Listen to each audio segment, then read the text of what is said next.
This is Alan Seaborn from Winning at Home. Welcome to In Progress, a podcast about faith, life, and how we grow.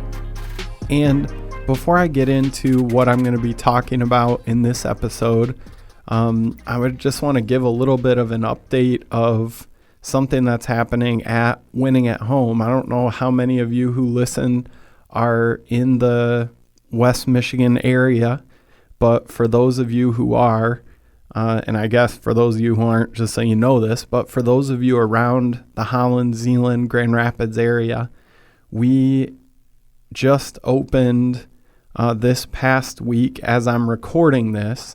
So it's going to be a few weeks ago when you're hearing it, our Holland location for Winning at Home. So offering counseling, now continuing to do all that we have been doing in Zeeland. So still staffed with counselors and an operations team here in Zeeland, but also have an office in Holland. It's on 16th Street between River and, I always forget if it's College or Central, but it's one of those two.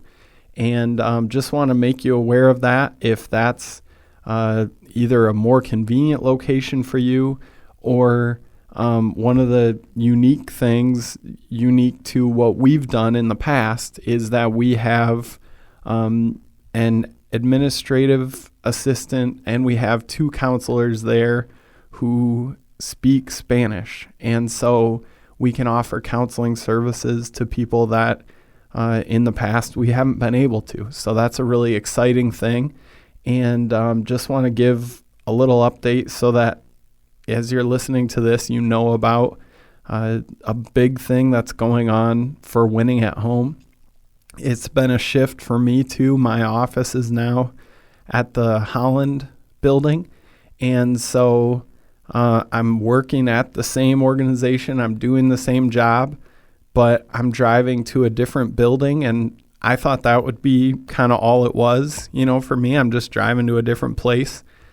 But I've been coming to this, I'm recording in Zeeland, so if you hear me say this place, I've been coming to this office in Zeeland since 2011 when I started here, most days of my life. And to start going somewhere else, even if I'm doing the same job around, mostly the same people, it felt like a bigger shift than I was anticipating for me. So I don't know if maybe some of you can relate, and maybe you related when I talked about how Annalise and I were feeling so displaced as we were in the middle of the home renovation type of stuff. But maybe, if you're going through something or have been through something similar, you get what I'm talking about, how that feels where a big thing changes, and I like it. I'm enjoying it. I'm excited about it, but it has been more of an adjustment than I anticipated. And, maybe someone can relate to that. So there's an update on what's happening here at Winning at Home. And having said that, I want to get into what I want to share in this episode. And I'm going to be reading, I think it's 11 verses from the book of Proverbs, chapter 12.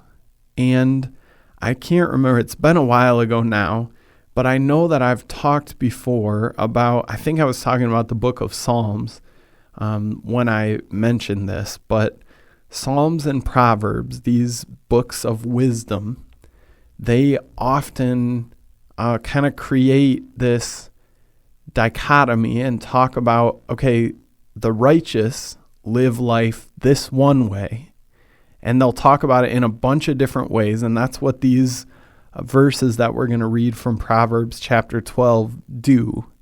They go through and they talk about, okay, here's what it looks like to live a righteous life, to live a life in alignment with who God is calling us to be, and with being obedient to Him, and with serving Him faithfully and well.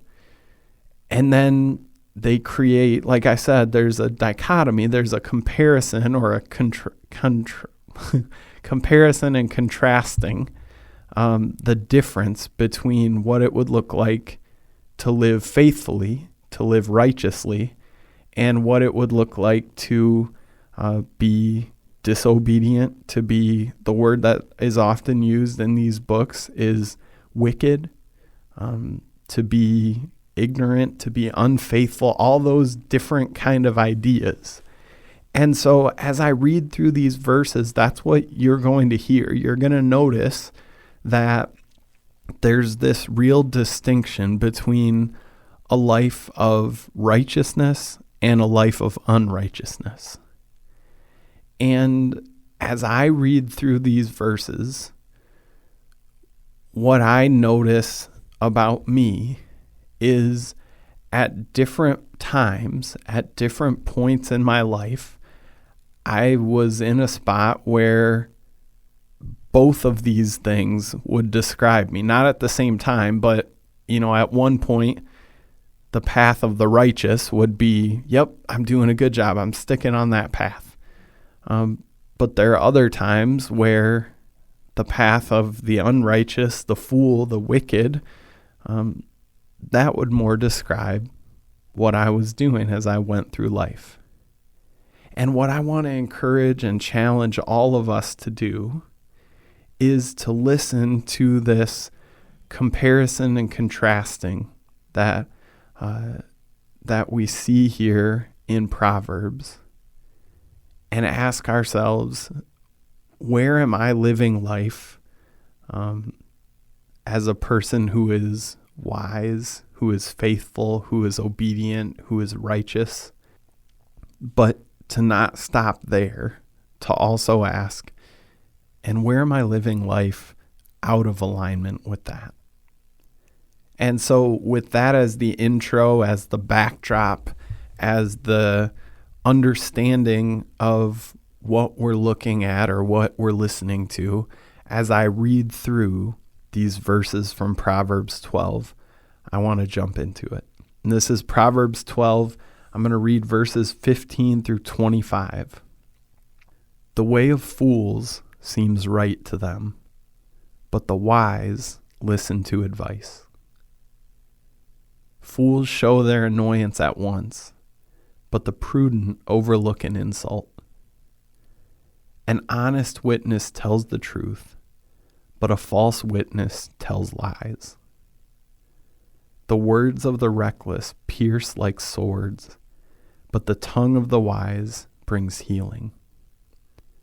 Truthful lips endure forever, but a lying tongue lasts only a moment.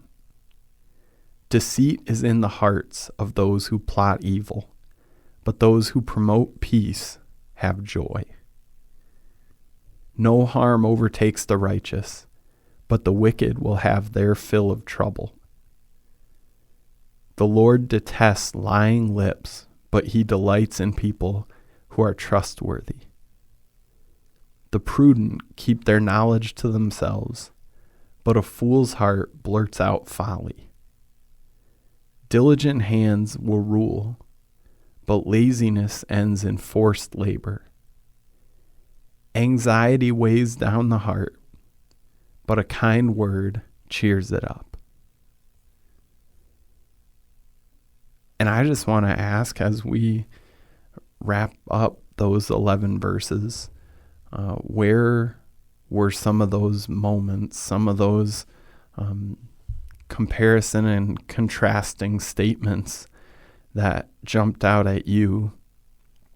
Maybe one or two of them jumped out and you thought, wow, I really have grown a lot in the past year or 5 or 10 years or however long it's been, because I know that in the past, one of those wrong path, unrighteous path, disobedient path descriptions would have been something that was more true of me than the other path. But maybe there were one or two of those things that jumped out at you and was a reminder of what you are currently working on, or of something that you need to start working on. now that you see that about yourself, or now that you're honest with that reality about yourself. Because what we see here in this passage is, I just took and kind of broke down just the little tidbit of what it was kind of getting at for a few of these comparison and contrast things. So it starts, the wise listen to advice, overlook an insult, tell the truth. Their words bring healing. They're truthful, again. They promote peace. And as I read through that list, I really don't think that there are any of us who are listening that don't want those things to be true of us, that don't want those things to be how we live life. But what we can do is we can get caught up in the moment and, just as I'm looking at that list, not listen to advice because we think we know better and we've gamed it out in our head, and, whatever input someone else is giving, we don't really care about that. It can be really easy to not overlook an insult because, hey, someone did something or said something or didn't do something or didn't say something, and I felt slighted, or I felt maybe a step up from slighted. I felt offended or insulted, or I felt disrespected. And, I don't want to overlook that. And what I see as I look through this list, I'm going to read the rest of them. I'm not going to give an example with that or explain what that looks like, because I think we can fill in those gaps ourselves. Tells the truth. Their words bring healing. Again, truthful. Promote peace. Now we can come up with reasons why any of those things are beyond our ability or our capacity, or the reason why we shouldn't have to worry about being obedient to some of that stuff. But if we're honest with ourselves, we know that we're making excuses. We know that we're looking at what God's standard and expectation is, and we're feeling like it's unfair. It's too high. It's too big. God, you're asking too much. But the reality is, we've tried the opposite, right? Instead of listening to advice, we've tried to do our own thing. Instead of overlooking an insult, we've tried to get even. Instead of telling the truth, we've shaded the story to make ourselves look a little bit better, or maybe just outright lied, told one person one thing and another person another because that's what they both wanted to hear. We know there are moments when our words have not brought healing, but they've brought chaos and destruction and pain. And maybe some of that was unintentional, but maybe some of it was intentional. We know there are times when our words have not promoted peace. To me, that's a really good, in some ways, almost kind of a encapsulation of a lot of those things that came before it. Because if we spend time intentionally with our words promoting peace, think about the difference that would make.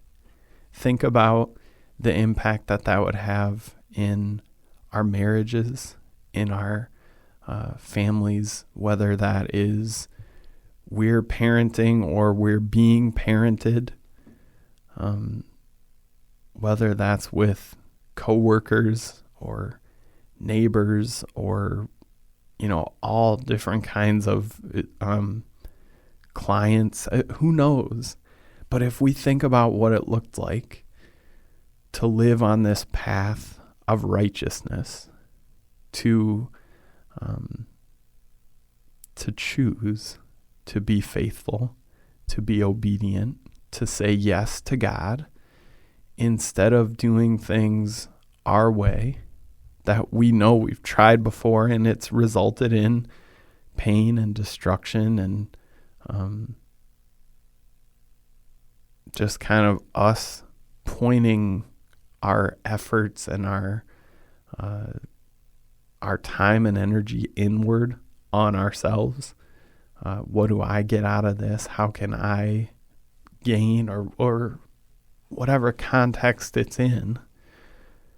But think about how many times we've tried that, or not even tried it, how many times we've done it and chosen it and been happy with it until it was time to suffer the consequences of being so inward focused. And what Proverbs chapter 12 reminds us of is God has called us to something different, to something better, to something higher, to something harder that requires surrender and sacrifice and letting go of our need to be right, letting go of our need to be in control, letting go of our need to do things our own way. All these things, what he's inviting us to do is to be wise, to be righteous, to be obedient. And it's not easy to do these things. But like I started out talking about, we all want those positive character traits to be the things that describe who we are. Well, that doesn't happen on accident. That happens through surrender and faithfulness and obedience. So as I read through this passage, and one or two of those things jumped out at you as, hey, here's some growth areas for me for right now, I want to encourage you, don't just forget about that. Don't just turn this episode off and go, all right, yeah, that's good to know, and then walk away and don't put anything into practice.